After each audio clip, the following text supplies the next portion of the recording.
Midjourney versus Leonardo AI. As an AI-driven image generation tools continue to gain traction, Midjourney and Leonardo AI are two standout platforms for creative professionals, hobbyists, and businesses. While both aim to provide high-quality visual outputs, they differ in their core focus, features, and user experience. Primary use of Midjourney is artistic and photorealistic image generation, and Leonardo AI it's a game asset creation and design-oriented visuals. The targeted audience of Midjourney are artists, designers, general creative. For Leonardo, they are game developers, concept artists, and 3D models. Midjourney uses diffusion-based deep learning, and Leonardo uses generative AI with fine-tuning for game assets.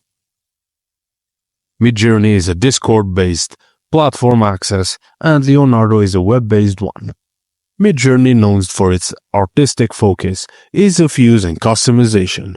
It produces visually stunning professional-grade images, while Leonardo AI generates game assets and it fine-tunes your users to models on specific styles or asset types.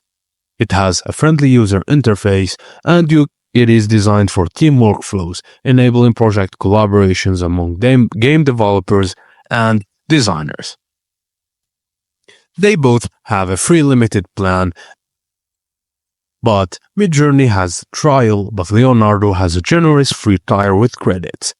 Paid tiers, Midjourney starts at $10 per month, while Leonardo AI starts at a competitive rate, credit-based.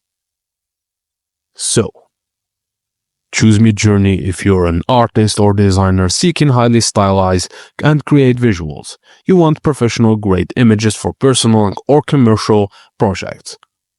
Choose Leonardo AI if you're a game developer or concept artist focused on generating consistent assets. You value fine-tuned control over output styles and team collaborations. And that's it, guys, as simple as that. Thank you for watching, and please don't forget to like and subscribe for more.